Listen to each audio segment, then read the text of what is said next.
प्रायः लोग 7 दिन में भागवत सुनने का प्रयास करते हैं। भागवत में 18,000 श्लोक, 336 अध्याय। एक एक अध्याय करेंगे तो भी 336 दिन चले जाएंगे, और हम एक एक अध्याय के ऊपर एक एक प्रवचन करेंगे तो भी 336 हफ्ते।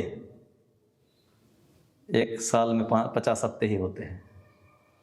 तो भागवतम काफ़ी विस्तृत है। आज सुबह ही मैं पढ़ रहा था, प्रभुपाद जी कहते हैं कि भागवतम के एक श्लोक के एक शब्द के ऊपर भी कई दिन प्रवचन किया जा सकता है।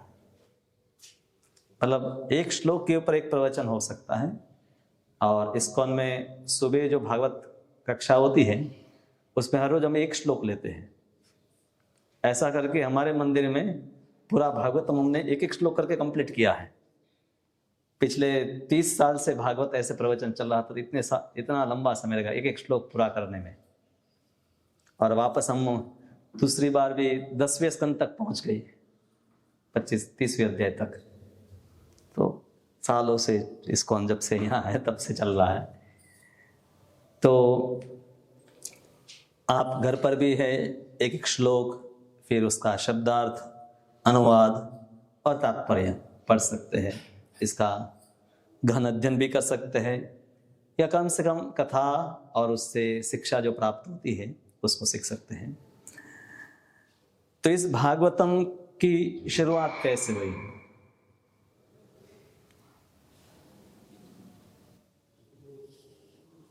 व्यासदेव जो है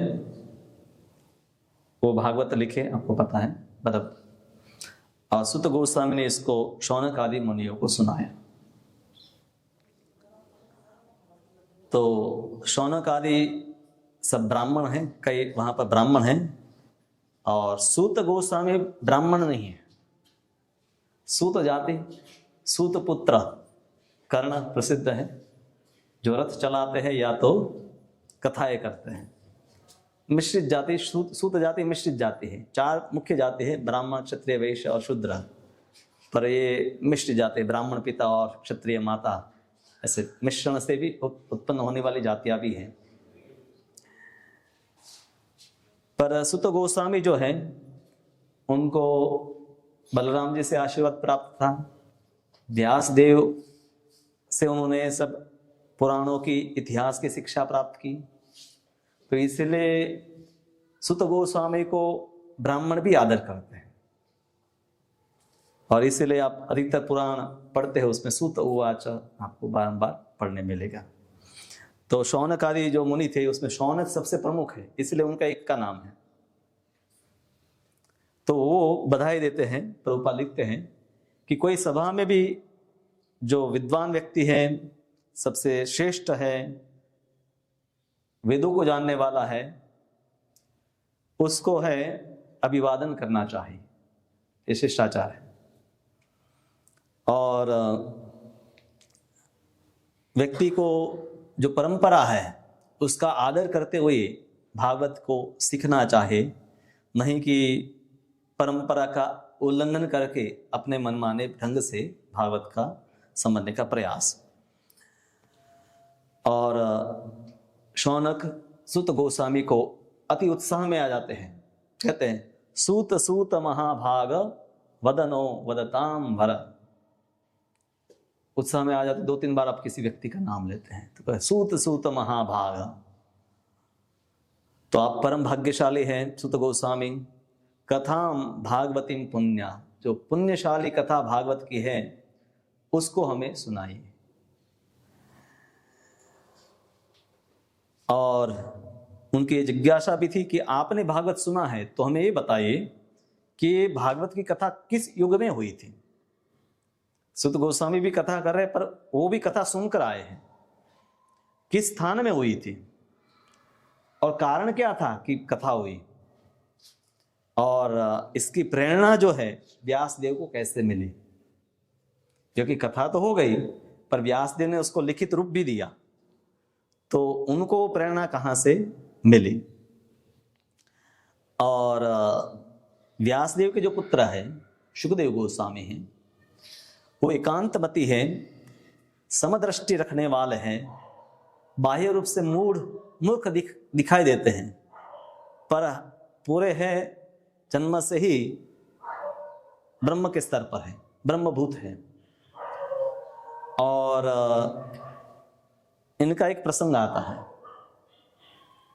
क्योंकि प्रायः जब बालक का जन्म होता है तब उसको कोई ज्ञान नहीं होता है, फिर थोड़ा बड़ा हो, समझ आए, फिर हो सकता है संसार से विरक्ति आए। कुछ बड़े आचार्यों के घटना में है कि जैसे आदि शंकराचार्य कोई 5 या 7 साल की उम्र में संन्यास लिया, और मध्वाचार्य 8 या 10 साल है कुछ संन्यास लिया। चैतन्य महाप्रभु 24 साल की उम्र में संन्यास लिया। लोगों का जीवन चला जाता है और कभी भी विचार नहीं करते कि संसार को छोड़ना है और भगवान को प्राप्त करना है। पर ये महापुरुषों की बात है। तो हमने ये सुना है कि व्यासदेव उनके पुत्र के पीछे पीछे जाने लगे। क्यों? क्योंकि जन्म होते हुए वो बड़े हो गए और घर पर रुके नहीं कि माँ मेरे पिताजी है, ये घर मेरा है। और एक सरोवर से वो गुजर रहे थे, रास्ता है, सरोवर है, और सरोवर में अनेक स्त्रियां हैं, वो स्नान कर रही हैं, और कई स्त्रियों ने हैं वस्त्र भी धारण नहीं किए हैं। तो सुखदेव गोस्वामी को देखकर उन स्त्रियों ने वस्त्र धारण नहीं किए, पर व्यासदेव जब वहां से निकलते हैं तो वो स्त्रियां वस्त्र धारण कर लिए। सुखदेव गोस्वामी ने स्वयं भी वस्त्र धारण नहीं किए थे,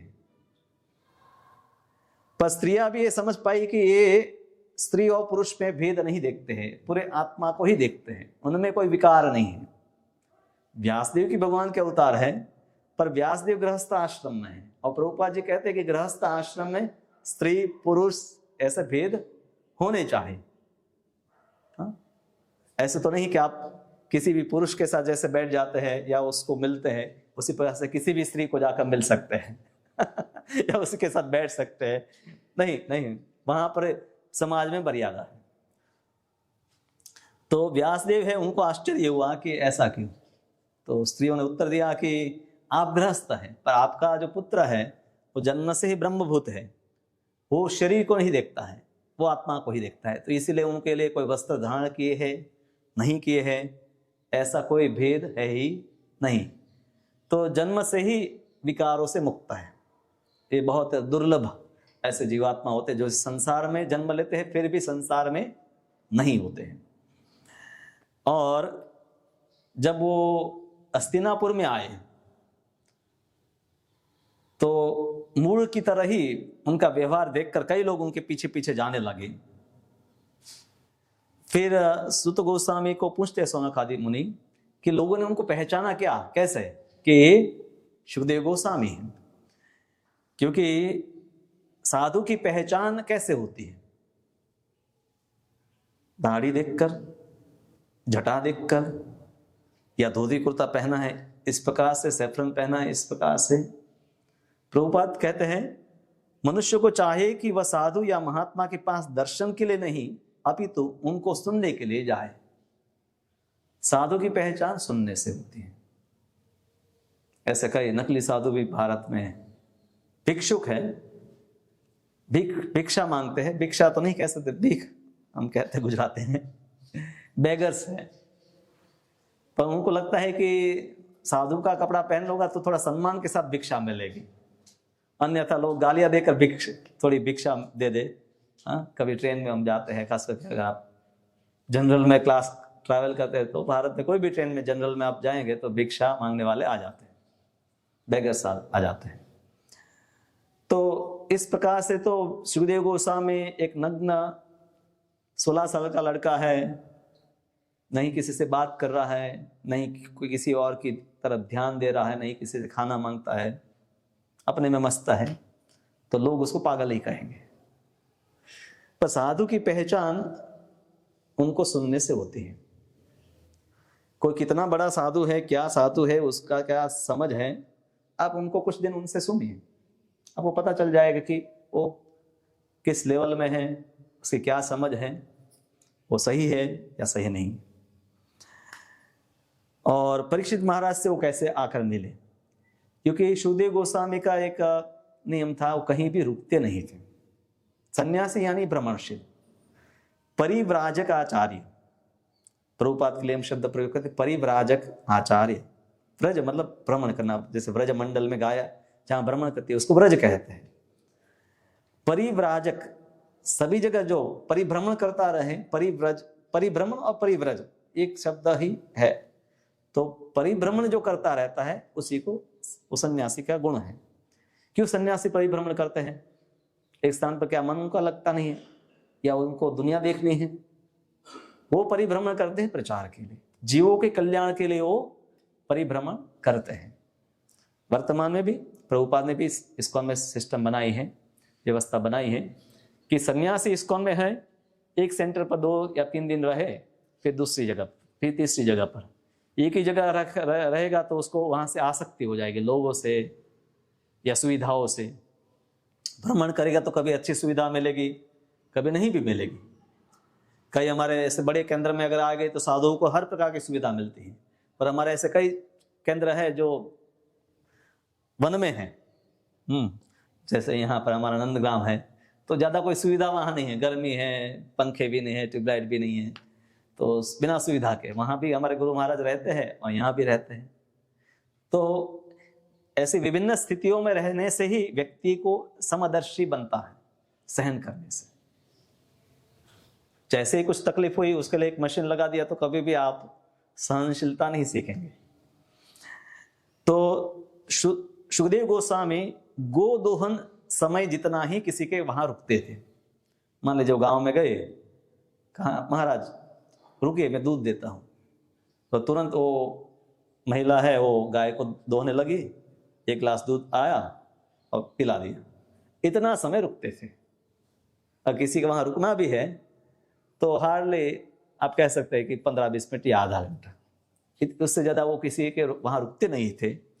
तो वो शुकदेव गोस्वामी फिर 7 दिन एक जगह कैसे रुक गए?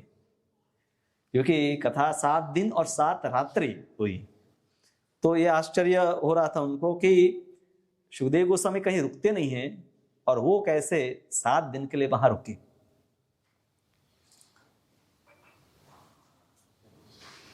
और परीक्षित महाराज जो कथा सुने, उनका जन्म और कर्म ये भी बहुत ही दिव्य है, अद्भुत है। उनका नाम ही परीक्षित पड़ा क्योंकि उन्होंने जो गर्भ में दर्शन किए भगवान के, उसी को वो ढूंढ रहे थे कि कौन है वो। जब परीक्षित महाराज का जन्म हुआ तो भगवान तो धाम में चले गए थे, तो उस पुरुष को ढूंढते थे। परीक्षित सबकी परीक्षा कर रहा है, कौन है वो? भगवान। तो उनके जन्म और कर्म जो है, तस्य जन्म महद आश्चर्यम कर्माणि स गृणीहीन। तो भगवान के जैसे कर्म और जन्म दिव्य होते हैं, उसी प्रकार से परीक्षित महाराज का भी विशेष जन्म था। और उन्होंने, मैंने सुना, हम लोगों ने सुना कि 7 दिन वो सब कुछ अन्न जल त्याग करके गंगा नदी के तट पर है, आमरण उपवास, मृत्यु तक उपवास पर बैठ गए। उनको कोई बिल पास नहीं करवाना था, उनको कहीं नेता नहीं बनना था। सामान्य रूप से उपवास पर आज के समय में लोग कौन उतरता है? हम लोग 1 दिन के लिए करते हैं एकादशी का उपवास। नेता लोग कई बार कहते हैं आंदोलन कि हम उपवास करेंगे मरने तक, अधिकतर तो फिर 2-4 दिन के बाद है हॉस्पिटल में जाते हैं। तो उन्होंने ये क्यों किया, ये भी उनको आश्चर्य था, क्योंकि परीक्षित महाराज चक्रवर्ती सम्राट थे। आज के समय में किसी को चक्रवर्ती सम्राट है समझना कठिन होगा, क्योंकि हमारे यहाँ अभी समझ क्या है, कोई एक कंट्री है भारत, उनके एक प्रधानमंत्री है, और वो भी लोकशाही में 5 साल में बदलते रहते हैं। सद्भाग्य है तो कोई व्यक्ति 15-20 साल भी निकाल लेता है। कोई अभी ऐसा व्यक्ति है कि जो दुनिया में जितने भी देश उनके ऊपर शासन करता है? नहीं। फिर जितने द्वीप हैं उनके ऊपर जिनका कोई शासन है, हमारी जानकारी में वर्तमान में ऐसा नहीं है। पर परीक्षित महाराज इसी भारतवर्ष से पूरे भूमंडल पर शासन करते थे, चक्रवर्ती सम्राट थे। और कि कोई सम्राट किसी को ऐसे नहीं मान लेगा, उसमें से गुण होते हैं सबसे अच्छा धर्म का पालन करने वाला ही चक्रवर्ती बनता था। जिन्होंने अनेक यज्ञ किए हैं तो कोई उसको चक्रवर्ती स्वीकार करता था। और हमेशा वो है जीवों के कल्याण में लगे रहते हैं।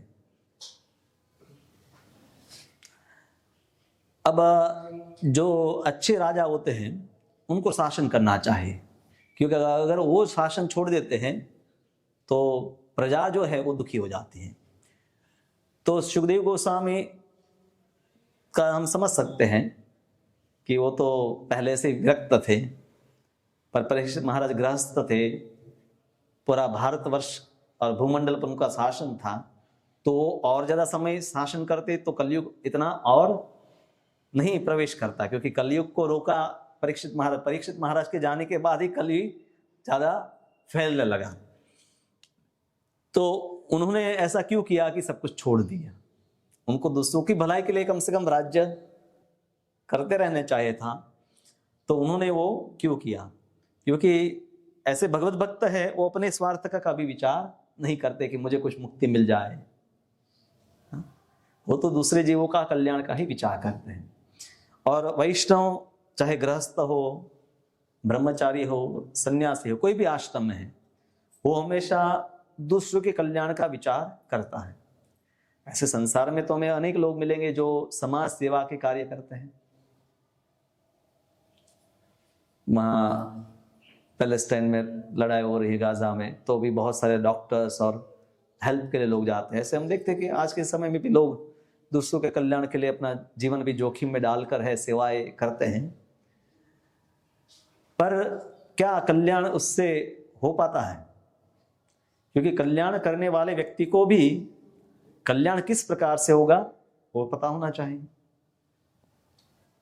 मैं हमेशा गीता कोर्स में ये बात बताता हूं कि लोगों ने फिल्मों में देखा होगा कि किसी का हृदय बंद हो जाए तो उसको करंट, एक जो डीसी शॉक, अलग अलग दो प्रकार के इलेक्ट्रिसिटी है, एसी और DC, alternate current and direct current.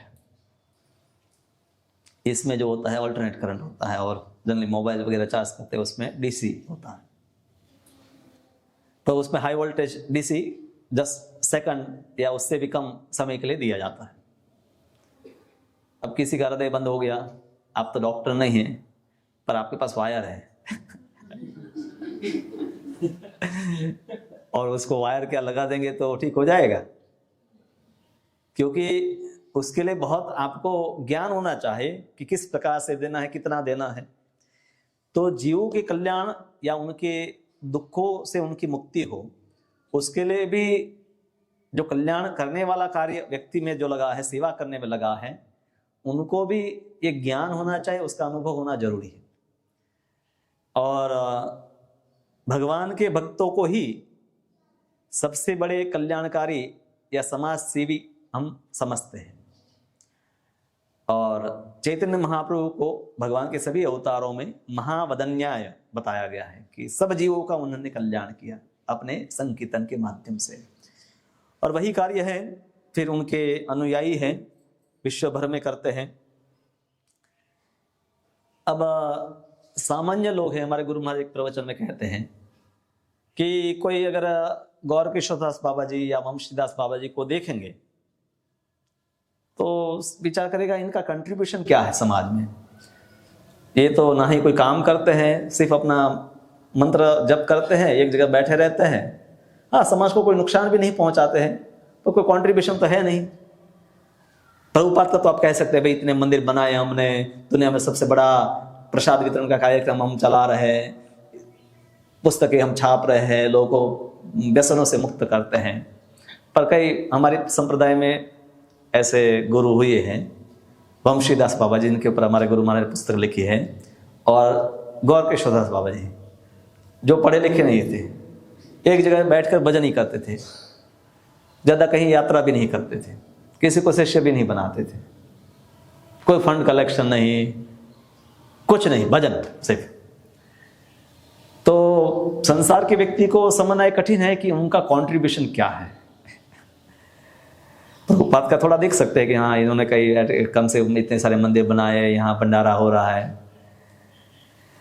पर आध्यात्मिक जिसकी दृष्टि है वही साधु के कंट्रीब्यूशन को वास्तव में समझ सकता है।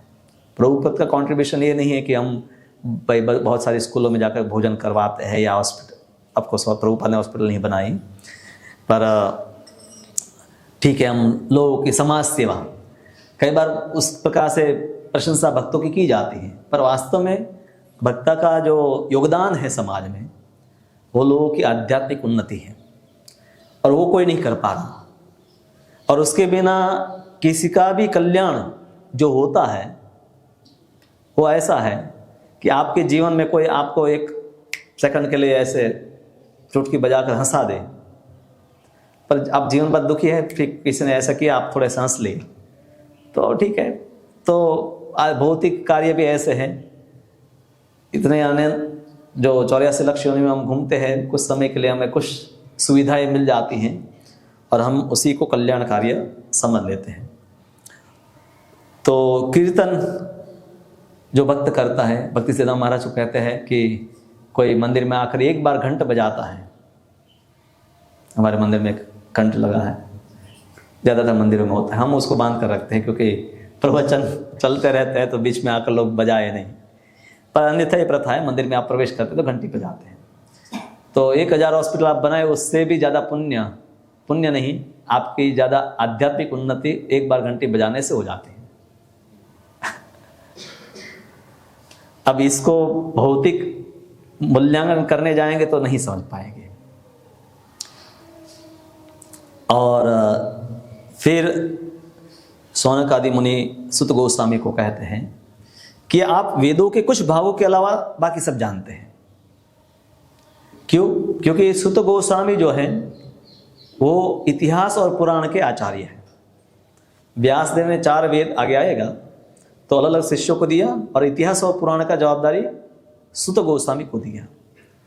प्रभुपाद जी कहते हैं कि 2 प्रकार के शास्त्र हैं, एक है वेद जिसमें अनेक मंत्र है, ऋग्वेद यजुर्वेद सामवेद अथर्ववेद, और उन मंत्रों का भी उच्चारण करने की प्रशिक्षण होता है, बचपन में किया वो ट्रेनिंग दी जाती है, तब जाकर वो मंत्र उच्चारण करना सीखता है।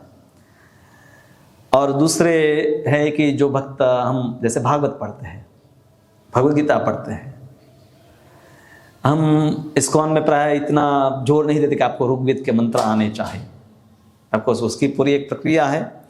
तो प्रभुपाद जी के यही फर्क है एक ब्राह्मण और परिव्राजक में। ब्राह्मण है वो हो सकता है कि मंत्र उच्चारण में बहुत अनुभवी हो, उसको आप यज्ञ करने के बुलाए तो सामवेद के मंत्र उसको आते हैं। मान लीजिए जिसको 5000 मंत्र आते हैं, किसी को 10,000 मंत्र भी हो सकता आते हैं, ऋग्वेद में ही 10,000 मंत्र है, तो मंत्रों का प्रयोग यज्ञ इत्यादि में होता है। और परिव्राजक जो है वो भगवान के नाम और कथा का प्रचार करता है, जो अधिकतर लोगों के लिए सरल है समझना। और इसीलिए पुराण जो है, कई बार ये होता है कि पुराण श्रेष्ठ है कि वेदों में जो श्रुति जो है वो श्रेष्ठ है। संहिताएं, उसमें भी वेद में 4 भाग हम समझते हैं कि मंत्र, ब्राह्मण, आरण्यक और उपनिषद। क्योंकि जो संहिताएं है उसमें सिर्फ मंत्र है, ब्राह्मण और आरण्यक जो है मंत्रों के प्रयोग और कई प्रकार की जीवन, ब्राह्मणों के लिए जो जीवन या यज्ञ के लिए कई प्रकार के निर्देश उसमें दिए गए हैं। और उपनिषद आप जानते हैं कि उसमें तत्व ज्ञान की चर्चा, ईशो उपनिषद आपने पढ़ा है। और इतिहास और पुराण जो है वो भी वेद है, पर व्यासदेव ने इसका विभाजन किया। वेद से ही आया है पर उसमें अनेक कथाएं हैं। मंत्र सभी युगों में वही के वही रहते हैं, उसमें कोई परिवर्तन नहीं होता है। अग्नि मीणे पुरोहितम, जब ऋग्वेद का जैसे प्रथम मंत्र हम जो पढ़ते हैं, अभी जो वर्तमान में उपलब्ध है वो सिर्फ 6% है, बाकी 94% है लुप्त हो गए हैं मंत्र। उसको याद करने वाले नहीं थे। वेद मंत्रों को तो इसी प्रकार से उच्चारण के साथ याद रखना जाता था, लिखने से भी वो परंपरा नहीं चलती, याद करके ही परंपरा चलती थी, श्रुति परंपरा। पर भागवत जो है वो सबके लिए सरल है, ग्राह्य है, और इसीलिए हमारे लिए वो श्रेष्ठ है। कोई अंतर नहीं है दोनों में, वेद और भागवत में, पर हमारे लिए वो प्राप्य है। जैसे हवा में भी पानी है, पर पानी ग्लास में होता है, हम वो पी सकते हैं। तो वेदों के द्वारा भगवान को समझना कठिन है, कुछ लोग कर पाएंगे, पर पुराणों के द्वारा है उसी भगवत तत्व को, भक्ति तत्व को समझना आसान हो जाता है। तो प्रभुपाद जी कहते हैं इसीलिए एक साथ दोनों एक भी है, भिन्न भी है, क्योंकि दोनों का उद्देश्य एक है। वेद या पुराण दोनों में भगवान की ओर ही ले जाते हैं, पर एक के लिए बहुत सारी शर्तें चाहिए, आपको बहुत सारे नियम पालन करने होंगे, तब जाकर आप वेद मंत्र का उच्चारण कर सकते हैं। प्रशिक्षण चाहिए। पुराणों को आप सुने तो भी आपका कल्याण हो जाएगा। इसमें ये विचार नहीं कि आप उच्चारण सही किए या नहीं किए। हाँ, वेद मंत्रों में जब विज्ञ होता है तो एक ब्राह्मण का यही कार्य होता है, सबको सुनता है, और जहां जहां त्रुटि होती है तो वो त्रुटि को सुधार करके वापस ठीक से मंत्र बोलता है। चार ब्राह्मण यज्ञ करते हैं और एक जो है इसका काम ही उसमें होता है कि त्रुटि युक्त मंत्रों को सुधारना, क्योंकि त्रुटि होने की संभावनाएं रहती हैं। अनेकों मंत्र है और फिर विशेष विशेष यज्ञ में उस मंत्रों में भी परिवर्तन किए जाते हैं देश काल पात्र के लिए, क्योंकि मंत्र एक टेम्पलेट जैसे हैं। अब वो सूर्य के लिए बोल रहे हैं या चंद्र के लिए या अलग अलग देवताओं के लिए जब मंत्र बोले जाते हैं तो उसमें उनके नाम के प्रयोग होते हैं। तो टेम्पलेट है, पर जहां कहीं कहीं उस पर फिर चेंज भी करना पड़ता है जब यज्ञ में प्रयोग करना है। तो इसीलिए प्रभुपाद जी कहते हैं कि तोता रतन की अपेक्षा अनुभूति अधिक महत्वपूर्ण है।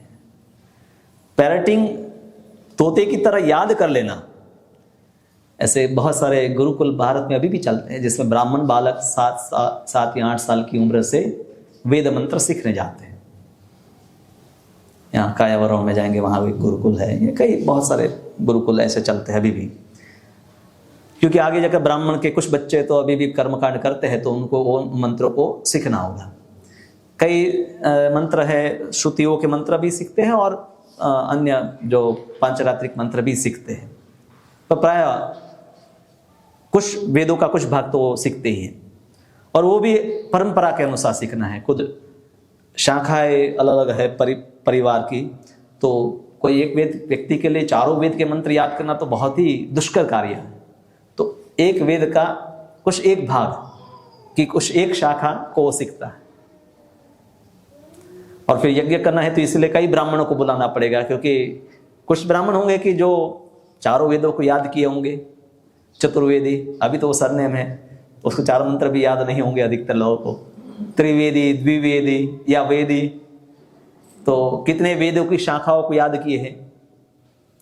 तो चारों वेदों में मिलकर कुछ 1200 शाखाएं हैं, और इतने ही ब्राह्मण ग्रंथ, आरण्य ग्रंथ और उपनिषद हैं। मैंने कहा उसमें से 94% लुप्त हो गया है ही नहीं। अभी वापस जब जरूरत होगी तो भगवान प्रकट करेंगे उसको।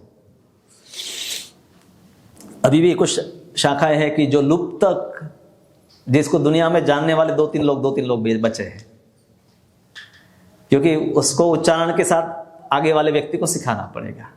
रिकॉर्डिंग कर लेंगे तो भी काम नहीं चलेगा। परंपरा से सीखते थे, और उन वेद मंत्रों में भी भगवान के ही गुणगान गाए गए हैं।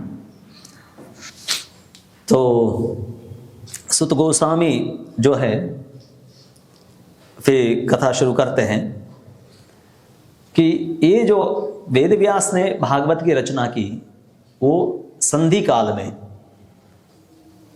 संध्या जैसे होती है सुबह और शाम को, दोपहर की संध्या ऐसे हमें अनुभव नहीं होती क्योंकि दिन चल रहा है। तो सुबह का और शाम का हमें पता है कि सूर्योदय हुआ उससे पहले संध्या होती है और सूर्यास्त से पहले संध्या होती है। तो संध्या मतलब दिन और रात्रि का मिलन। उसी प्रकार से युगों की संध्या होती है। त्रेता युग, द्वापर युग अभी समाप्त होने वाला है और कलयुग शुरू होने वाला है, तो बीच में काफी सारे कुछ 1000 साल या बहुत लंबा समय एक है कि जिसमें दोनों का प्रभाव दिखाई देता है।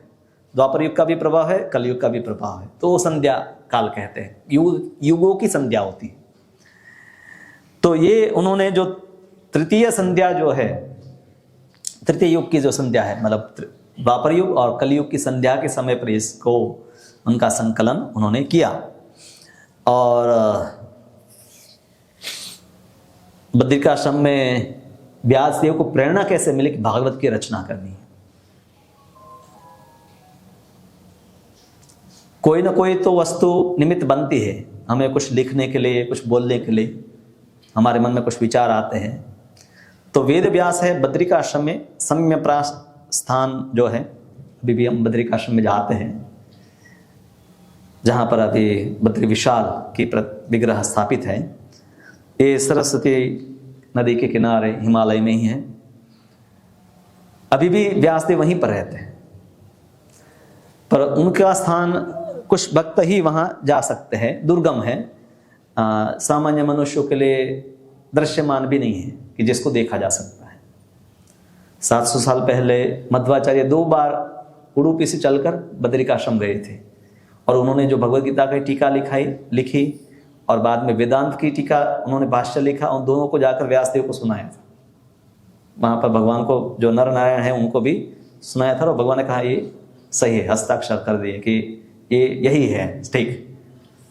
और बाद में तीसरा उन्होंने जो ग्रंथ लिखा वो फिर महाभारत तात्पर्य है, उनको दिया कि आप महाभारत एक कलयुग में 4500 साल बीत गए, 700 साल पहले की बात है, तो बहुत सारे उसमें मिश्रण हो गया है, तो आप उसके अर्थ को स्पष्ट करने के लिए ग्रंथ लिखे, और मध्वाचार्य ने महाभारत तात्पर्य निर्णय लिखा था। तो व्यासदेव ने देखा आगे समय कैसे आने वाला है।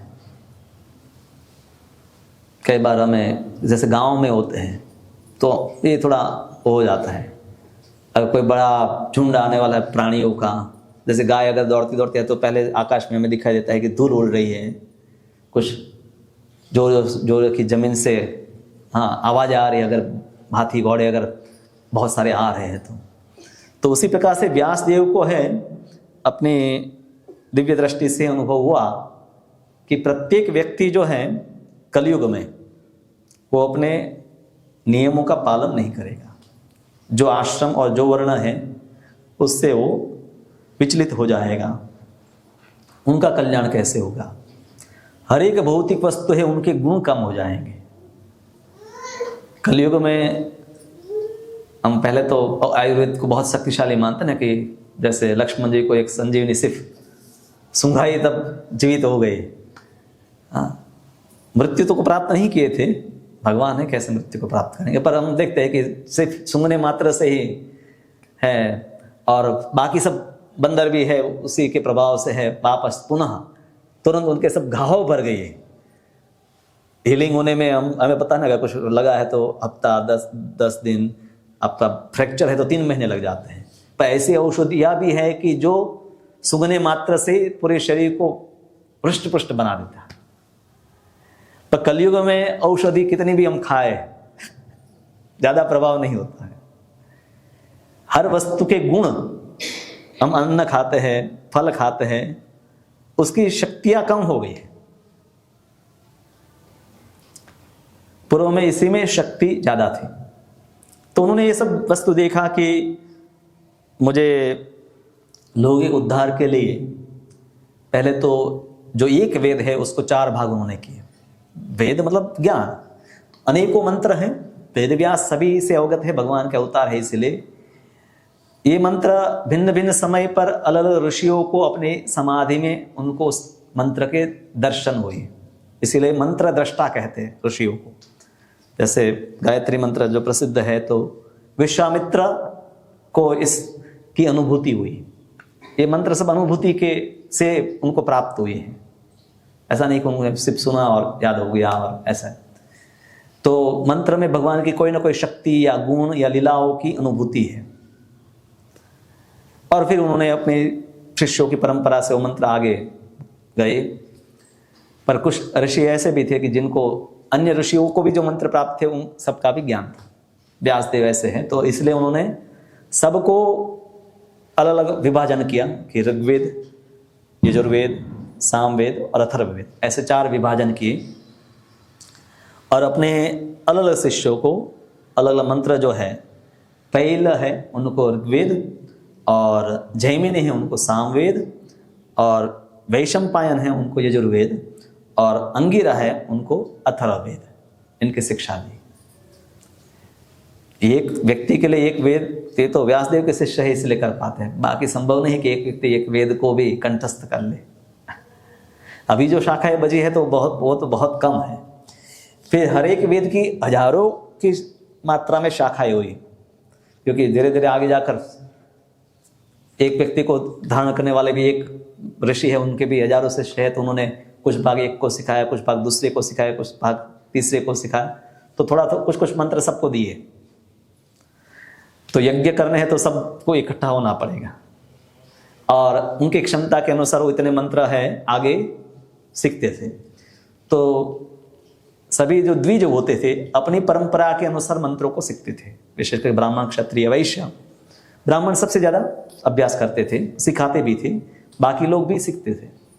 जब गुरुकुल में जाते थे तो वेद मंत्रों का ही अभ्यास होता था, और फिर वो ब्राह्मण है पीढ़ी दर पीढ़ी इस प्रकार से मंत्र आगे जाते थे।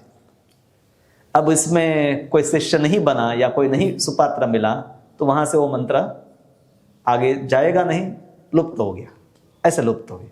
ऐसे नहीं थे कि किताब में लिखा था और किसी ने किताबें जला दी और लुप्त हो गई, क्योंकि उसको सुनने से ही याद रखा जाता है और उच्चारण के भी तरीके हैं, और इसको इतने लाखों साल इसकी पद्धति चलती रहे तो इसको बहुत ही अलग अलग तरीकों से याद किया जाता था।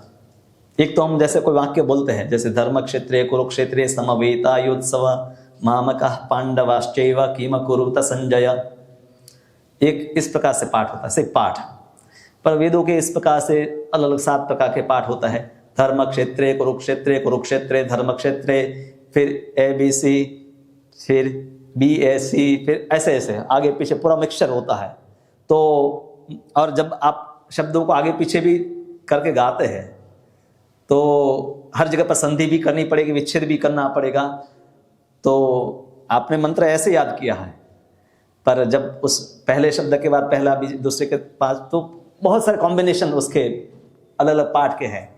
घन पाठ है जो सबसे ज़्यादा कठिन गिना जाता है, तो उसमें 1 2 3 2 3 1 2 3 4 वापस 1 से चालू करके बहुत जटिल प्रक्रिया है। मतलब ब्राह्मण जो है वो कम से कम वो सालों तक अभ्यास करते, तब जाकर उनको कंठस्थ होते हैं, और उच्चारण के साथ याद करना है।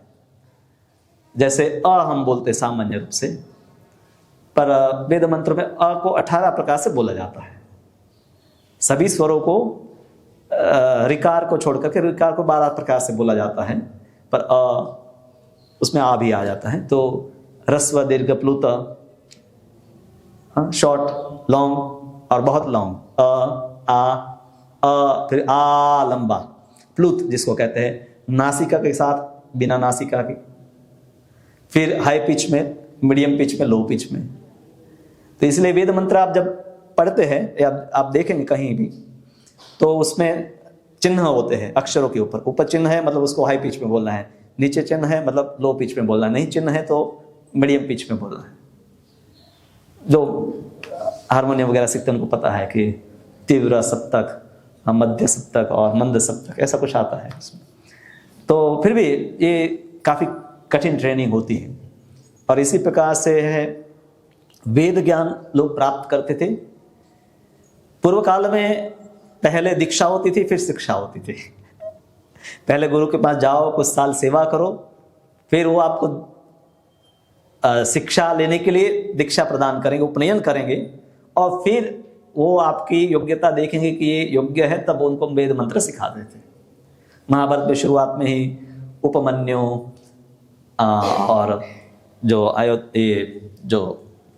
आरुणी इत्यादि की कथा आती है, तो एक शिष्य गुरु की बात मानता है, दूसरा नहीं मानता है, तो अलग अलग प्रकार के शिष्यों की कई कथाएं हैं। फिर कर्ण भी शिष्य के रूप में प्रसिद्ध है, और एकलव्य भी। तो गुरु मना भी कर दिए कि वे तुम्हें नहीं, मैं सिखाऊंगा। और अगर गुरु भी सिखाते तो सब कुछ सबको नहीं सिखाते थे। जैसे द्रोणाचार्य ने ब्रह्मास्त्र का प्रयोग सिर्फ अर्जुन को ही पूरा सिखाया था, क्योंकि इसके लिए ऐसा नहीं कि सिर्फ मंत्र याद कर लेना, उसको कई सालों तक नैष्ठिक ब्रह्मचर्य का पालन, मन का संयम, क्योंकि ये मंत्र से होता है और मंत्र है, उस मंत्रों से देवता नियंत्रित होते हैं। तो मंत्र का प्रयोग करते हैं तो देवता वहां उस शस्त्र के जब प्रयोग होते हैं तो उसमें उनकी शक्तियां विद्यमान रहती हैं। तो इसलिए इन मंत्रों से विभिन्न देवताओं को आह्वान किया जाता है। और इसीलिए ये कोई ऐसा नहीं कि कागज में किसी ने, कोई कह सकता है कि कर्णों ने कागज में लिख क्यों नहीं लिया मंत्र, पर उनको शाप मिला था कि उसकी स्मृति से ही वो पूरा चला जाएगा कि उसका प्रयोग कैसे करना। तो इसलिए अंत समय में क्योंकि धोखा देकर वो सिख कर आ गया था तो उसने प्रयोग किए भी होंगे, पर जब सबसे ज्यादा जरूरत थी तब वो स्मृति से चला गया। तो वेद परंपरा पूरी, वैदिक परंपरा में हर वस्तु सीखने के लिए गुरु बनाने पड़ते थे, सिर्फ आध्यात्मिक नहीं। आपको भौतिक ज्ञान भी चाहे तो किसी गुरु के पास जाकर पहले तो उनकी सेवा करो, फिर वो जब समय रहेगा तो आपको सिखाएंगे। जब देखेंगे कि इसके सीखने में कुछ रुचि है, चाहे आयुर्वेद सीखना है या स्थापत्य सीखना है, संगीत सीखना है, धनुर्वेद सीखना है, तो हर वस्तु में है, गुरु के बिना ज्ञान नहीं होता था। और गुरु के पास भी जाकर विनम्रता, सेवा इत्यादि करने के बाद ज्ञान होता था, फीस नहीं होती थी। कोई भी ब्राह्मण फीस नहीं लेता था, क्योंकि जैसे ही कोई फीस देगा तो फिर वो डिमांड करेगा कि मुझे ये फैसिलिटी दो। हाँ, बल्कि गुरु के घर में रहना है तो गुरु के घर का पूरा काम करना है, गुरु के लिए भिक्षा भी मांग कर लानी है। और ऐसा काफी लंबे समय करते थे, तब जाकर गुरु उनको शिक्षा देते थे। और फिर जब अध्ययन पूरा हुआ है, समावर्तन संस्कार जब होता है तो गुरु को दक्षिणा देनी है, और गुरु दक्षिणा में जो भी मांगे वो देना है। और गुरु भी शिष्य की योग्यता के अनुसार मांगते थे। जैसे भगवान से मांगा उन्होंने कि मेरे पुत्र को जीवित कर दीजिए, और ये दक्षिणा भगवान के अलावा कोई पूरी नहीं कर सकता, क्योंकि जिसका शरीर भी नहीं है, आत्मा ने भी जन्म ले लिया है दूसरा, उसको वापस लाना। और जैसे अलग अलग प्रकार की दक्षिणा मांगी जाती है। सामान्य रूप से गुरु है मांगते, धन इत्यादि नहीं मांगते थे, पर ये कहते कि यही वेद विद्या का तुम इसी प्रकार से प्रचार करो, अपने जीवन में आचरण करो। और जो प्रसिद्ध वाक्य है ना, सत्यम वद धर्मम चर, मातृदेवो भव, पितृदेवो भव, आचार्य देवो भव, स्वाध्यायान्मा प्रमदः।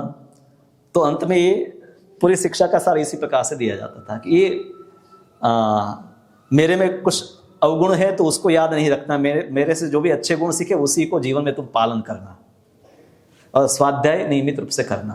तो फिर घर पर जाकर भी वो ब्राह्मण या वैश्य जो भी है उन वेद मंत्रों का नियमित रूप से अभ्यास।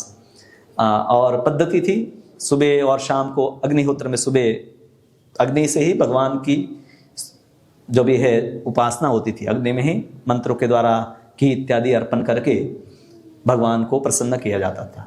ये त्रेता युग और द्वापर युग में भी, और इवन कलयुग में भी आप 500 साल पीछे जाएंगे तो यही प्रथा चलती रही। तो उन्होंने, जो सुत गोस्वामी हैं, उनको इतिहास और पुराण, जब हम कहते हैं इतिहास और पुराण तो उसमें महाभारत, रामायण, ये सब इतिहास भी आ जाता है। पुराण मतलब 18 मुख्य पुराण है, 18 उप पुराण है, वो सब भी आ जाता है। तो वो पूरा ज्ञान है सुत गोस्वामी को व्यासदेव से प्राप्त हुआ, और फिर उनके शिष्य प्रशिष्य होते हुए और इस प्रकार से ज्ञान आगे चला। व्यास जी ने जब 4 वेदों का विभाजन किया तब उन्होंने देखा कि इसको तो कुछ लोग तो पढ़ ही नहीं पाएंगे, क्योंकि इसको सीखने के लिए तो गुरुकुल में जाना पड़ेगा, और सब लोग तो गुरुकुल नहीं जाते थे। हाँ? स्त्री शूद्र द्विज बंधु नाम त्रयीना श्रुति गोचरा। श्रुति को कोई जो लोग हैं वो नहीं जान पाएंगे। स्त्री क्योंकि वो गुरुकुल में नहीं जाती थी, शूद्र या तो श्रमिक परिश्रम करने वाला व्यक्ति है, द्विज बंधु नाम, ब्राह्मण परिवार में जन्मा है, क्षत्रिय में जन्मा है या वैश्य में भी जन्मा है, पर उनके गुण उसमें नहीं है, तो वो भी फिर गुरुकुल के योग्य नहीं होता था। ऐसा नहीं कि सभी ब्राह्मण हैं वेद मंत्रों के ज्ञाता ही थे। आज के समय भी आपको दोनों प्रकार के ब्राह्मण मिलेंगे, मंत्रों के ज्ञाता और मजदूर करने वाले भी ब्राह्मण आपको मिलेंगे, मजदूरी करने वाले भी। जन्म उस परिवार में हुआ है पर योग्यता नहीं है, तो उसको कहते द्विज बंधु। जैसे हम कहें डॉक्टर का भाई, तो डॉक्टर का भाई है, डॉक्टर थोड़ा होता है हमेशा, ऐसा नहीं। तो द्विज बंधु, द्विज तीनों को कहते हैं जिसका दूसरा जन्म हुआ है। जिन्होंने भी दीक्षा प्राप्त किया है उसको द्विज कहते हैं, पहला जन्म माता से और दूसरा जन्म दीक्षा से। तो द्विज बंधु यानी कि द्विजों के मित्र, ये शब्द समासिक शब्द है। त्रयी, तो ये तीनों जो है श्रुति गोचरा, श्रुति को सुनना और उसको समझना उनके लिए संभव नहीं हो पाया, तो उनके लिए उन्होंने एक बहुत अच्छा ग्रंथ लिखा, ऐसा ग्रंथ लिखा कि तीनों को पसंद आए, और वो है महाभारत। कौन सा रस महाभारत में नहीं है, 12 के 12 रस उसमें है, और बूढ़े बच्चे युवक युवती सबको पसंद आए ऐसी कथाएं हैं। तो ये उन्होंने किया कि इससे तो ये लोग भी समझ पाएंगे धर्म क्या है। चाहे नल दमयंती की कथा हो, सती सावित्री की कथा हो, द्रौपदी की कथा हो, अनेकों कथाओं में कथाएं हैं। तो कथाओं के माध्यम से सीखेंगे कि ऐसे पतिव्रता बनना है, ऐसे धर्म का पालन करना है, ये राजा का कर्तव्य है, पिता का कर्तव्य है, पुत्र का कर्तव्य है, कथाओं के माध्यम से सीखेंगे। तो महाभारत में इसलिए कथाओं के साथ अनेकों उपदेश हैं।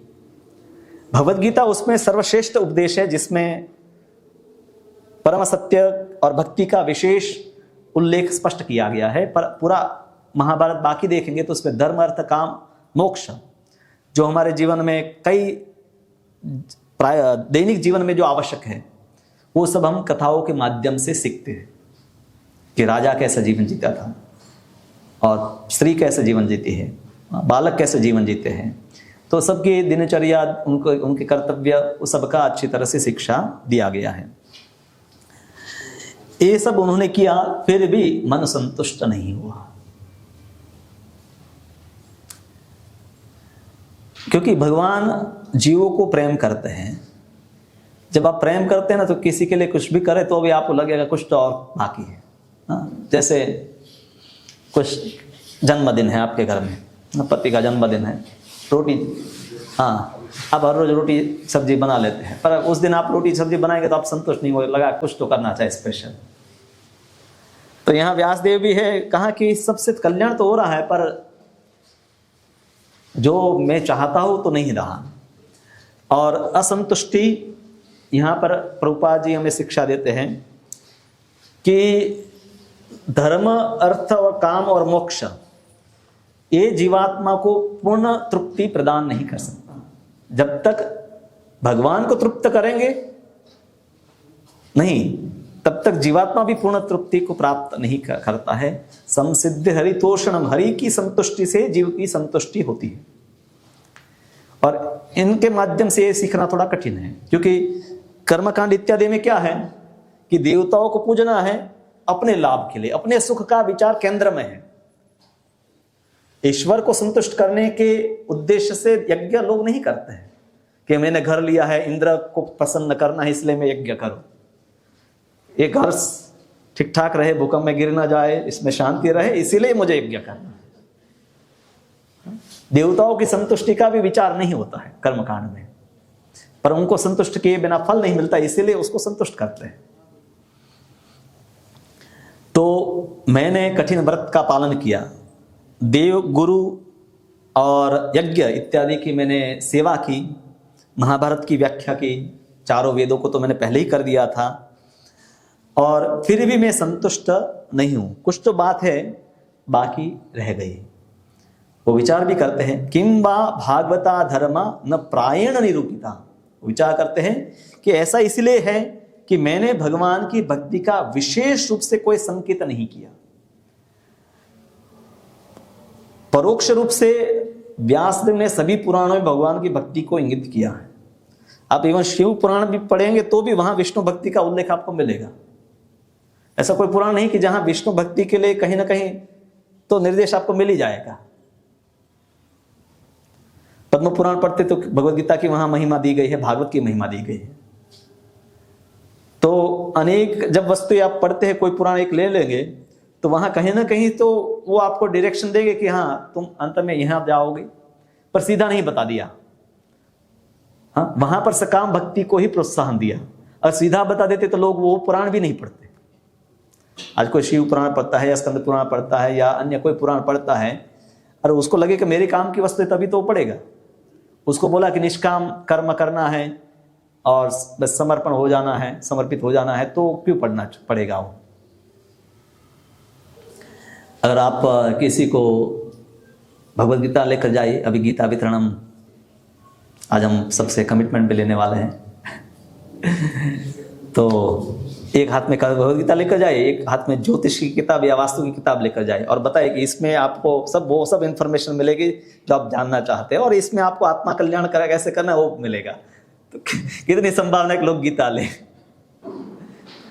यहाँ महाविद्यालय संस्कृत विद्यालय है, तो एक दो बार में हम पूछने गए कि भाई हमें अभ्यास करना है तो क्या कोर्सेज चलते हैं, तो बहुत सारे कोर्सेज चलते हैं। कहा कि 5 विद्यार्थी कोई सब्जेक्ट में होते तभी हम कोर्स चालू करते हैं। मैंने कहा कि व्याकरण पढ़ाते हैं, कहा कि उसमें कोई एडमिशन नहीं लेता है। स्मृति ग्रंथ पढ़ाते हैं, उसमें भी कोई एडमिशन लेता है, तो किस में एडमिशन लेते हैं? वास्तु और ज्योतिष, उसमें बच्चे बूढ़े सब लोग आ रहे हैं। तो लोगों की रुचि ऐसी है अभी भी, कलयुग है तो हम समझ ही सकते हैं। पर ये पहले से है, ऐसा नहीं कि पूर्व काल में सभी लोग भगवान के शुद्ध भक्त थे। हाँ, धार्मिक सब थे, पर भक्त तो हमेशा कम ही होते थे। वर्तमान से ज़्यादा भी हो सकते हैं, पर अधिकतर लोग है धर्म का पालन करते थे। ये है कि द्वापर युग त्रेता युग में सभी लोग धर्म का पालन करते थे, अभी जो प्रायः बहुत कम लोग करते हैं। तो उस समय है सरस्वती के किनारे पर इस प्रकार से जब विचार कर रहे थे, तो तभी नारद जी का आगमन होता है। और नारद जी का आगमन होता है तो व्यासदेव अपने आसन से उठ जाते हैं और उनको आसन प्रदान करते हैं, अर्घ्य प्रदान करते हैं, उनकी पूजा करते हैं। वैदिक संस्कृति में गुरु, अतिथि इत्यादि के स्वागत की विशेष प्रक्रिया बताई गई है। और हमें भी अपने घर पर वैष्णव आए तो उनका स्वागत प्रभु, जैसे चैतन्य महाप्रभु चैतन्य चरितामृत में आप पढ़ सकते हैं कि भक्त रथ यात्रा में आते हैं, तो कोई बंगाल से आ रहा है, कोई बांग्लादेश, अब तो पहले एक ही था, बंगाल एक ही था, अलग अलग प्रदेश से आते थे। तो चैतन्य महाप्रभु स्वयं उन वैष्णव जब आते थे तो उनको फूलमाला पहले पहनाते थे, गोपी चंदन लगाते थे, फिर उनकी भोजन और रहने की व्यवस्था उनके भक्तों को निर्देश देते थे, और जो राजा के जो अधिकारी हमको भी कि इनके लिए सब व्यवस्था की जाए। तो गुरु का विशेष रूप से है आदर करना, शास्त्र में पद्धति बताई गई है। हम जैसे प्रभुपाद के लिए गुरु पूजा करते हैं, तो वैष्णव जब आते हैं तब उनका कीर्तन करते हैं, पाद प्रक्षालन करते हैं। बंगाल में अभी भी जाते हैं, तो ऐसा नहीं सन्यासी में एक दो हमारे बंगाली भक्त हैं, उनके घर भी आते, मुझे पता नहीं था कि वो कैसे स्वागत करते हैं। तो गेट पर, क्योंकि टूर्नामेंट था तो गेट पर ही आ गए, शाम का समय था, अंधेरा था, तो पूरी आरती की थाली लेकर आए। मैं अभी कुछ समझो उससे पहले तो मेरे पैर पर पानी डाला, आरती करने लगे। तो अभी भी बंगाल, उड़ीसा वगैरह आप जाएंगे, बांग्लादेश, तो पारंपरिक रूप से पहले इसी प्रकार से स्वागत होता था। वैदिक संस्कृति जो है उसमें अतिथि, प्राय अतिथि यानी कि सन्यासी ब्रह्मचारी रहते थे, सगे संबंधी इत्यादि इधर उधर जाना तो कम ही रहता था। हालांकि वो भी अतिथि है, क्योंकि वैसे तिथि बताए बिना ही आते हैं, पर प्राय जो समझा जाता है वो सन्यासी या ब्रह्मचारी या साधु अतिथि के रूप में समझा जाता है। तो उनको उसी प्रकार से आदर दिया जाता था, और भोजन जिसकी व्यक्ति जितनी क्षमता। और इसके ऊपर तो बहुत कुछ हम इस्कॉन में भी इम्प्लीमेंट कर सकते हैं, अपने घर में भी कर सकते हैं कि मंदिर में जो आते हैं तो उनको कोई भक्त मिलेगा, उनका स्वागत करेगा, उनके साथ बात करेगा, तो धीरे धीरे, और जहाँ भी किसी को वेलकम किया जाता है, स्वागत किया जाता है, तो वहाँ वो व्यक्ति वापस जाना चाहेगा। किसी को डांट दिया, भगा दिया तो वापस क्यों आएगा। तो आतिथ्य भी वैष्णव समाज में एक महत्वपूर्ण है, प्रचार का एक अंग है, जिसको अपने घर पर या मंदिर या कहीं भी कार्यक्रम होता है तो इस अंग को भी हमें ध्यान देना चाहिए। और नारद जी ने आकर ही पूछा कि आपका मन, आपका शरीर और आपका आत्मा ये सब संतुष्ट है कि नहीं। ये तीनों हैं व्यासदेव, क्योंकि जब आत्मा संतुष्ट नहीं होता है तो मन और शरीर की संतुष्टि का प्रश्न नहीं रहता है। कहा कि आपने हर प्रकार की जिज्ञासा व्यक्ति की पूरी हो उसके लिए शास्त्र लिखे, महाभारत भी आपने लिखा, और वो सब में आपने जिस भाषा का प्रयोग किया, यामिमाम पुष्पिताम वाच प्रवदन्त्य विपश्चिता, भगवद गीता में उसको पुष्पवाणी बताया गया है। ऐसी वाणी जिसको सुनने में बहुत आपको अच्छा लगता है, ये यज्ञ कर लो इतना फल मिल जाएगा, इससे इतना लाभ मिल जाता है। स्कंद पुराण इत्यादि में भी, स्कंद पुराण में 12 महीने के व्रत भी बताया गया, 12 महीनों के महिमा, कि कौन से महीने में क्या पुण्य करने से क्या लाभ मिलते हैं। हाँ, कार्तिक है तो ये करो, मार्गशीर्ष है ये करो, तो अलग अलग महीनों के बारे में भी कुछ बताए हैं। और पहले लोग करते थे कई प्रदेशों में, जैसे अब बिहार में छठ पूजा, गुजरात में कोई नहीं जानता, वहाँ बहुत बड़ा दिवाली से भी बड़ा उत्सव होता है। तो छठ मैया जो है उसका सब लोग, अलमोस्ट कोई घर नहीं होगा कि जहाँ पर उस देवी की पूजा नहीं करते हैं। तो परंपरा से ऐसे अलग अलग प्रदेशों में अनेक प्रकार के पुण्य कर्म लोग करते थे, क्योंकि शास्त्र में अलग अलग विधान है, लोग उसी को करते हैं। तो ये सब तो आपने किया, पर परम सत्य के बारे में आपने विशेष वर्णन नहीं किया। आपने निराकार जो ब्रह्म है उनका भी वर्णन उपनिषदों में कर दिया। उनका वर्णन तो बहुत उपनिषद में है, उसी का वर्णन अधिक है।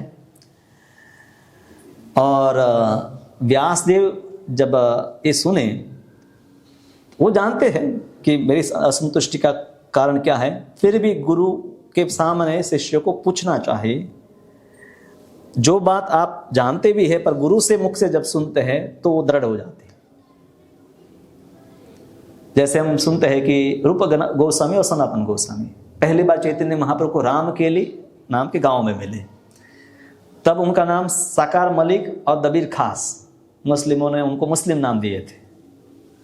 तो एक होम मिनिस्टर, दूसरा फाइनेंस मिनिस्टर था, और राजा जो भी था नवाब हुसैन शाह, तो वो तो क्या ये सब जगह भटकना, युद्ध करना वो काम करते, उनको मैनेजमेंट करना नहीं आता था। अधिकतर मुस्लिम भी है भारत में, हिंदुओं के माध्यम से राज को संभालते थे, और विशेष रूप से ब्राह्मणों को नियुक्त करते थे, क्योंकि ब्राह्मण को सब वर्ग के गुरु माने गए हैं। सबको जानते हैं कि किस प्रकार से लोगों के साथ व्यवहार करना, धीरज वाला होता है, उसको कोई लोभ भी नहीं होता है, सरल जीवन होता है, और सब लोग उसकी बात को स्वीकार करते हैं। तो मुख में तिनका लेकर गए, चैतन्य महाप्रभु को प्रणाम किए और 2 प्रश्न किए कि हम कौन हैं और हम 3 प्रकार के दुख क्यों भोगते हैं, ये हमें पता नहीं है, और लोग हमें विद्वान कहते हैं। हाँ, डॉक्टर अगर है जाए अब पूछे कि ठीक है, लोग मेरे पास आते हैं, लोगों को लगता भी है कि मैं बड़ा डॉक्टर हूं, पर मुझे अभी तक बुखार के ट्रीटमेंट भी पता नहीं है, हकीकत में नहीं पता है। ये तो ठीक है, हम सब छुपाने का ही काम कर रहे हैं। अधिकतर रोग की दवाइयाँ जो है वो रोग को दूर करने के लिए नहीं है, उसके लक्षणों को छुपाने के लिए। कितने रोग ठीक होते हैं, अधिकतर नहीं होते हैं। हाँ, कुछ जीव जंतुओं से हुए हैं, आपके शरीर में कुछ वायरस या बैक्टीरिया है और उसको मार दिया तो वो रोग दूर होते हैं, जैसे मलेरिया हो गया या, पर अधिकतर बाकी जो बीमारियां हैं वो सिर्फ आप उसको थोड़ा संयमित कर सकते हैं, नियंत्रित कर सकते हैं, कुछ समय उसके लक्षण दबा सकते हैं, पर ठीक नहीं होती है। तो व्यासदेव है तथापि नात्मा परितुष्यते में, तो पूछते हैं गुरु से। व्यासदेव स्वयं भगवान के अवतार है, कृष्ण द्वैपायन व्यास उनका नाम है। कृष्ण क्योंकि शरीर का वर्ण उनका काला है, द्वीप में जन्म हुआ है इसलिए उनको द्वैपायन कहते हैं। पराशर और सत्यवती, जो परिचर वचु के वीर्य से ही मछली ने वो निकल लिया और उसी से पुत्री का जन्म हुआ, तो उनसे व्यासदेव का जन्म हुआ, पराशर और सत्यवती से।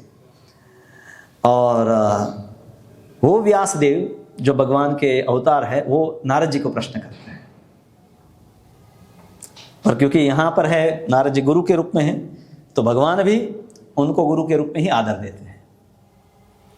और कहा कि आपको सब ज्ञात है, गोपनीय से गोपनीय तत्वों को भी आप जानते हैं, भूत भविष्य वर्तमान को भी आप जानने वाले हैं। आप उससे प्रकट हुए हैं जिनका कोई जो जन्म है सामान्य रूप से नहीं है। ब्रह्मा जी का जो जन्म है वो भगवान से है, किसी स्त्री से नहीं है, अयोनि है, मतलब वो भगवान के नाभि कमल से ही प्रकट हुई है। और नारद जी उनके मानस पुत्र है, मन के संकल्प मात्र से उत्पन्न होने वाले, इसलिए मानस पुत्र कहते हैं।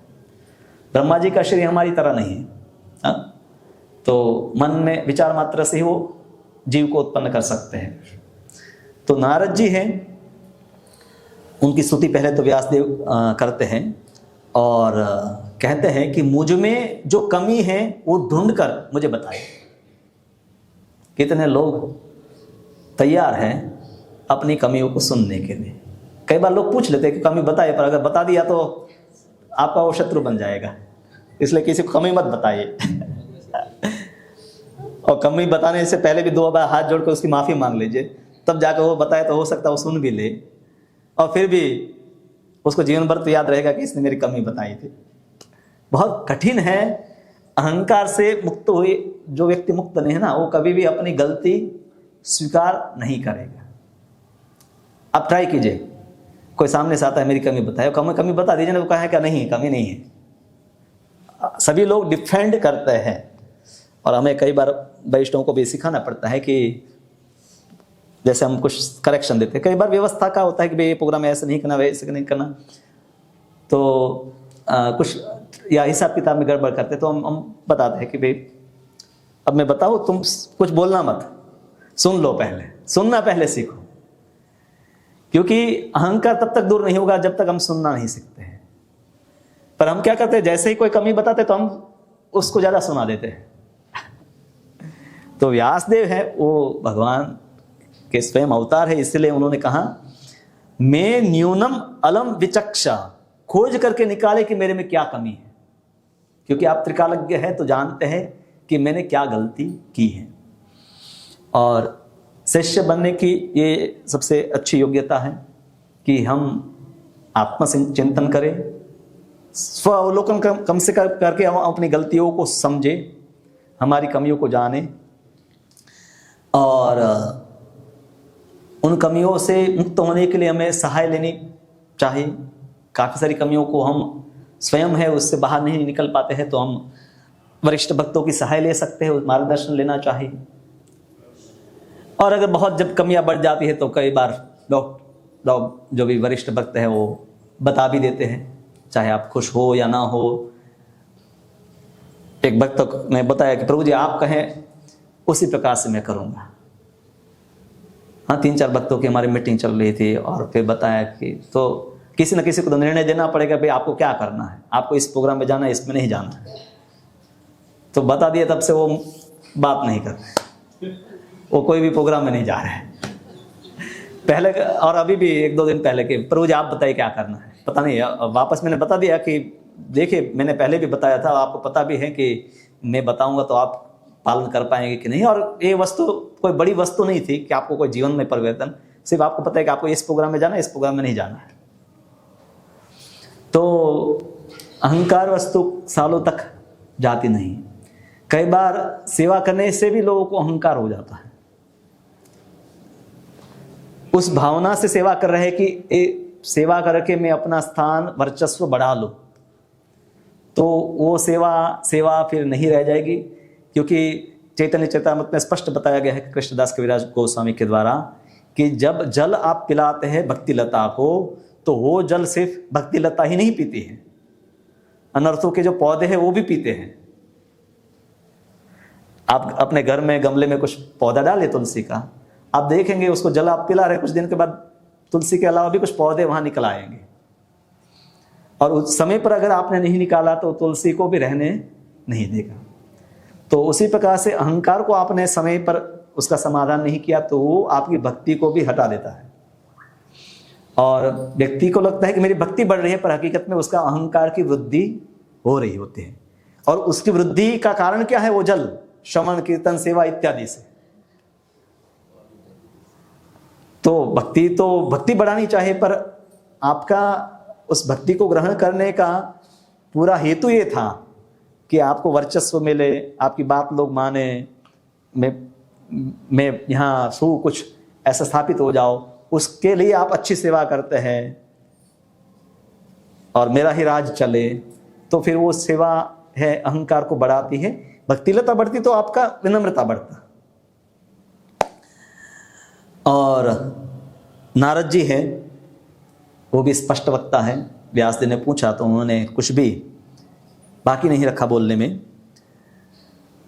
सीधा उन्होंने बोला, भवता अनुदित प्रायम यशो भगवतो अमलम एनावासो न तुष्येत मन्ये तद्दर्शनम खिलम। आपने भगवान की अलौकिक तथा निर्मल महिमा का प्रचार नहीं किया। जो दर्शन परमेश्वर की दिव्य इंद्रियों को तुष्ट नहीं कर पाता व्यर्थ समझा जाता है। इतना मेहनत करके 4 वेद महाभारत सब लिखा और ये नारद जी आखा कहते हैं ये सब व्यर्थ है। व्यर्थ उस प्रकार से नहीं कि कोई गलत वस्तु लिखी थी, पर वो आत्मा को तुष्ट करने के लिए नहीं था। उससे व्यक्ति की आध्यात्मिक उन्नति कुछ लेवल पर होगी, पर वो धर्म अर्थ काम इत्यादि में ही लगा रहेगा।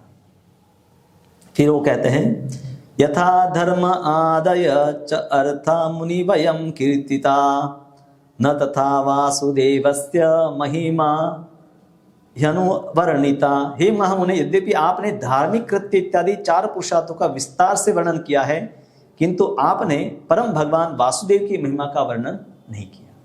वर्णन किया है, अब पद्म पुराण पढ़ेंगे या अन्य कई पुराण पढ़ेंगे, भगवान की कथाओं का भी वर्णन है। ब्रह्म वैवर्त पुराण में कई लीलाओं का वर्णन, अनेक पुराणों में कृष्ण की लीला, विष्णु की, भगवान विष्णु की लीलाओं का भी वर्णन है, अवतारों का वर्णन है। पर भार जो भागवत में जिस प्रकार से दिया है, भक्ति को स्थापित किया है पहले श्लोक से ही, तो उस प्रकार से स्थापित नहीं किया। अनेक वस्तु है उसमें, ये भी एक विकल्प है, तो व्यक्ति ढूंढ नहीं पाता है कि मुझे यही करना है। और प्रभुपाद जी गुरु का तो और उससे ज्यादा उपकार है कि उन्होंने वही पुस्तक प्रभुपाद ने छापी, वही प्रिंट की। प्रभुपाद इससे पहले मान लीजिए इस्कॉन में बाकी सब पुराण महाभारत रामायण सब, प्रभुपाद कहता है कि इसके ऊपर भी इसको भी हम प्रिंट करें, छापे। पर पहले उन्होंने प्रायोरिटी दी भगवद गीता, फिर भागवतम और चैतन्य चरितामृत। और इसलिए इस्कॉन के सभी भक्तों के लिए ये 3 ग्रंथ हैं सबसे महत्वपूर्ण, और पढ़ने चाहे जो भी दीक्षा लिए है, दीक्षा लेना चाहते हैं, उनके लिए इन पुस्तकों का अध्ययन, अच्छी तरह से अध्ययन, सुनना और समझना जरूरी है। क्यों? अब यहाँ पर एक नारद जी बहुत अच्छी उपमा देते हैं कि 2 प्रकार के तीर्थ होते हैं।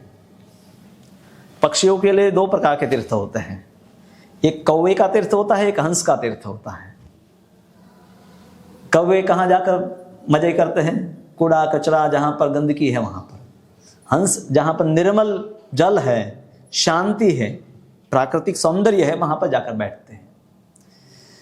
तो नारद जी कहते हैं, न यत् वचश्चित्र पदम हरे यश जगत पवित्रम प्रगणित करहिचित तद्वायसम तीर्थम उशंति मानसा। तो वायसम तीर्थ, वायसम तीर्थ यानी कि कौओं का तीर्थ। न यत्र हंसा निरमंति उशिक्षयाः, तो वहां पर हंसा यानी कि परमहंस जो भक्त है, शुद्ध जगह, स्वयं शुद्ध है, तो वो शुद्ध जगह पर जाकर ही बैठेंगे। और जो स्वयं है काले हैं, वो इस गंदी जगह पर जाकर ही बैठेंगे। ऑफकोर्स भगवान ने कौवा बनाया तो भी वो महत्वपूर्ण पक्षी है और काफी सारी गंदगी को साफ करता है, और श्राद्ध इत्यादि में उन्हीं को भोजन खिलाया जाता है। पर यहाँ पर दृष्टांत उस भावना से है कि 2 प्रकार के लोग हैं, एक तो जो सकाम कर्म में लगे हैं रजोगुणी लोग, और दूसरे हैं सात्विक लोग। प्रभुपाद जी लिखते हैं कि बाजारू साहित्य, जितने भी वीडियोस, चैनल्स, जितने भी मैगजीन, न्यूज़पेपर, ये सब जो है वो है कौवे के तीर्थ, और भागवत है वैष्णव का तीर्थ। तो आप क्या पढ़ते हैं उससे आप समझ सकते हैं कौवे हैं आप या हंस। प्रभुपाद लिखते सामाजिक साहित्यकार, वैज्ञानिक, संसारी कवि, मीमांसक, राजनीतिज्ञ जो इंद्रिय सुख की भौतिक प्रगति में पूर्ण रूप से लीन रहते हैं, तो ये सब कौवे के तीर्थ या कौवे के बराबर है। सामाजिक साहित्यकार, बहुत सारे लोग नॉवेल्स लिखते हैं, काल्पनिक नॉवेल्स, वैज्ञानिक बहुत सारे विज्ञान के ऊपर लिखते हैं, संसारी कवि है जो बहुत सारे काव्य लिखते हैं, मीमांसा और राजनीति के ऊपर भी बहुत सारे लोगों ने लिखा है, लेनिन, मार्क्स, अंबेडकर, गांधी, बहुत सारे, सबने बहुत कुछ लिखा है और लोग पढ़ते भी, यूनिवर्सिटी में भी इसको पढ़ाया जाता है, विश्वविद्यालयों में भी।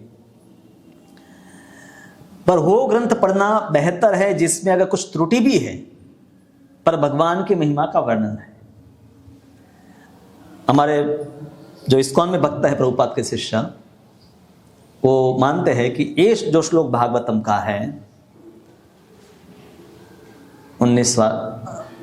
11वां श्लोक है 4थे अध्याय का, तद्वाग विसर्गो जनता विप्लवो यस्मिन् प्रतिश्लोकमबध्यवत्यपि नामानि अनन्तस्य यशोंकितानि यत् शृण्वन्ति गायन्ति गृह्णन्ति साधव।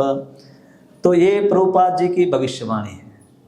कैसे इसको समझे कि ऐसा कोई शास्त्र हो कि जो इसमें त्रुटि है, और प्रभुपाद यहाँ पर लिखते भी हैं कि हमारा विश्वास है कि इस संबंध में चाहे कितनी भी त्रुटियां रह जाए, विषय की गंभीरता पर विचार किया जाएगा और समाज के नेता सर्वशक्तिमान भगवान के महिमा गान करने के इस ईमानदार प्रयास के कारण इसका स्वीकार करके। प्रभुपाद अपने भागवत के बारे में लिखते हैं कि मेरी जो भाषा है अंग्रेजी नहीं है, मूल भाषा नहीं है, तो मैंने लिखा है इसमें कई प्रकार की त्रुटियां हो सकती है, व्याकरण की दृष्टि से, साहित्य की दृष्टि से, पर इसको लोग स्वीकार करेंगे, दुनिया भर में लोग स्वीकार करेंगे, क्योंकि ये एक मेरा प्रामाणिक प्रयास है भगवान की महिमा का गान करने का। तो भागवत में जब यहां बताया है कि ऐसा कोई शास्त्र कि जिसमें कुछ कमियां भी है, तद्वाग विसर्गो जनता विप्लो यस्मिन् प्रतिश्लोकम अबध्यवत्यपि, तो कहा कि जिसमें प्रतिश्लोकम अबद्धवती, अनियमित रूप से कोई, अगर भागवत तो व्यास देव ने लिखा है तो वहां पर कोई कमियां नहीं आपको मिलेगी, पर इस भागवत को कोई परफेक्ट ट्रांसलेशन करके भी ना प्रस्तुत करे, उसका अनुवाद, उसके तात्पर्य, भाषा में कुछ गलतियां रह जाए तो भी वो क्या करेगा, विप्लव। भारत में कब विप्लव हुआ था, पहला विप्लव सबको याद है, इतिहास जो भी पढ़े हैं, क्रांति जिसको हम कहते हैं। तो भागवत क्रांति करता है, और प्रभुपाद ने क्रांति भारत में थे तभी पहला स्कंद के 3 भाग उन्होंने प्रस्तुत किए, और बाद में पूरा जो कार्य है 10वें स्कंद के पहले भाग तक जो है उन्होंने लिखा स्वयं। तो ये भागवत विप्लव के रूप में काम किया, क्रांति, भक्तों के जीवन में क्रांति के रूप में काम करता है। और जो भक्त भागवत नियमित रूप से पढ़ते हैं वो गंभीर भक्त न बने ऐसा संभव नहीं। प्रभुपाद का भागवत अगर हर रोज पढ़ते हैं तो गंभीर बनेंगे ही, प्रतिदिन पढ़ेंगे तो, बल्कि इसको आप अगर अधिक पढ़ने लगे तो आप रह नहीं पाएंगे संसार में।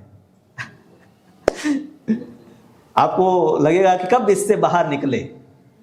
हाँ, हम लोग पहले, जैसे मैंने MBBS पूरा किया तो इंटर्नशिप में बहुत समय होता है, 1 आध घंटा 2 घंटा है हॉस्पिटल में जाना है, तो 1 साल में पूरा भागवत तो हर रोज 4-5 घंटा आप पढ़ रहे हैं, तो आपको लगता है कि फिर ये सब को कब छोड़े और भगवान की सेवा में पूर्ण रूप से लग जाए। तो प्रभुपाद के जो उपदेश है भागवत में इतने बहुत ही स्पष्ट है, और प्रभुपाद लिखते हैं हमारे लिए, प्रभुपाद का जब भी हम तात्पर्य पढ़ते हैं तो उनका मूड और मिशन समझने का भक्त को प्रयास करना चाहिए। हमारे गुरु महाराज ने 3 किताबें, भागवत के प्रथम जो स्कंद है, इतनी 3 बड़ी किताबें प्रकाशित की हैं, इंग्लिश जो पढ़ सकते हो उसको पढ़ सकते हैं। Mood and mission of Srila Prabhupada, Prabhupada की भावना और उनके आंदोलन का उद्देश्य। तो इसमें आप जहां जहां भी पढ़ते हैं तो वहां प्रभुपाद हमारे लिए कुछ न कुछ मिशन के बारे में लिखते हैं। तो यहां लिखते हैं प्रभुपाद, प्रत्येक जिम्मेदार भारतीय नागरिक का यह कर्तव्य है कि वह श्रीमद् भागवत के दिव्य संदेश को सर्वोपरि कल्याण तथा वांछित शांति लाने के लिए विश्व भर में प्रसारित करे। तो प्रभुपाद यहाँ अपने शिष्यों को नहीं पर सभी भारतीयों को ये बता रहे कि आपका ये कर्तव्य है। जैसे उनके गुरु महाराज ने नहीं पहचानते थे तो भी बोला कि तुम एजुकेटेड हो, इसलिए अंग्रेजी भाषा में चैतन्य महाप्रभु के संदेश का प्रचार करो। और प्रभुपाद जी ने उस वाक्य को अपना जीवन व प्राण बना लिया, लाइफ एंड सोल। और कोई भी अगर गुरु के वाक्य को, एक वाक्य को भी अपने जीवन का लक्ष्य बना लेता है तो उसको भी उसी प्रकार की सफलता प्राप्त होगी। वो सफलता उसमें नहीं कि आप कितने लोगों को भक्त बनाए, कितने मंदिर बनाए, पर उसको अंगीकार करना ही सफलता है। तो प्रभुपाद यहाँ लिखते हैं कि आप ऐसे प्रदेश में रहते हैं जहां आपकी कोई भाषा नहीं जानता है, अड़ोस पड़ोस में कोई आपकी भाषा नहीं जानता है, और आपके घर में आग लग जाती है। आप आग आग बोलेंगे तो भी लोग समझेंगे नहीं, पर किसी भी प्रकार से आप चिल्ला चिल्ला कर लोगों को कन्विंस तो करेंगे कि कुछ दुर्घटना हुई है, मदद करने आए। तो प्रभुपाद कहते हैं कि इसी प्रकार से हमने प्रयास किया है। सब जगह आग लगी है, संसार दावा नर लीड लोका प्राणाय कारुण्य घना घनत्वम, तो वो आग लगी है। आपको लोगों को कन्विंस करना है कि भागवत ही उसका उपाय है। वो जिस प्रकार से भी समझे, भले भाषा भी अलग है, और हमारे भक्त तो ऐसे है भी जो भारत की भाषा भी नहीं जानते हैं, हिंदी इंग्लिश भी नहीं जानते हैं, वो भी लोगों को कन्विंस कर लेते हैं कि आप भागवत लीजिए। आचार्य प्रभु हमारे गुरु भाई हैं, जर्मनी के हैं, तो ना ही उनको इंग्लिश ठीक से आती है ना ही हिंदी ठीक से आती है। कई भारत विदेशी भक्त इंग्लिश तो अच्छा बोल लेते हैं, और इंडियन भी लोग भी कई इंग्लिश जान लेते हैं। फिर भी सबसे ज़्यादा भारत में हमने देखा कि वो सबसे ज़्यादा भागवत लोगों को वितरण कर पाते हैं, क्योंकि समहाव आपको उसको कन्विंस करना है कि ये यही आपके लिए जरूरी है और यही उनके जीवन का कल्याण करने वाला है। लोग कन्विंस कर रहे हैं ना, हाँ, 1 रुपए की पेप्सी है उसको भी 10-20 रुपए में बेचकर कन्विंस करें कि यही इसी में सुख है। जब धूर्त ऐसी वस्तुओं के लिए जो शरीर के लिए बिल्कुल जरूरी नहीं है, लाखों लोगों को, करोड़ों लोगों को कन्विंस करके अरबों रुपए का एम्पायर बनाया है, तो भक्तों को तो इतना विश्वास होना चाहिए, और आपका विश्वास है तो सामने वाला लेगा। और फिर व्यासदेव उनको कहते हैं, नारद जी उनको कहते हैं कि अगर आप निष्कर्म की बात करते हैं, आत्मा साक्षात्कार की, वो भी अगर भगवान की भक्ति के बिना है तो वो भी है, उसकी प्रशंसा नहीं की जाती। आत्मा साक्षात्कार भगवत साक्षात्कार से भिन्न नहीं है। हाँ, कुछ लोग मानते हैं कि हमें आत्मा साक्षात्कार करना है, वो भगवान को समझना नहीं चाहते, क्योंकि आत्मा की बात तो जैन और बौद्ध भी करते हैं, पर वो ईश्वर तत्व को नहीं मानते। तो आत्मा साक्षात्कार जो जिसमें ईश्वर की बात नहीं है, वो भी प्रशंसनीय नहीं है। तो जो सकाम कर्म जिसकी स्तुति आपने चारों वेदों में और महाभारत इत्यादि में भी की, तो उसकी प्रशंसा कैसे हो सकती है। और इसीलिए आप समाधि में चिंतन कीजिए, भगवान की लीला सब प्रकट होगी, और उसी को आप है वर्णन कीजिए। क्योंकि सामान्य लोग तो उनकी प्रवृत्ति ऐसी ही होती है कि धर्म के नाम पर उनको आपको न चाहे था वो दे दिया, धर्म के नाम पर दे दिया। लोग व्यसन करते थे, विषयों का ऑलरेडी व्यसन उनको है, और आपने वो धर्म के नाम पर दे दिया। कैसे संसार का भोग करना है उसका तरीका आपने धार्मिक रूप से बता दिया।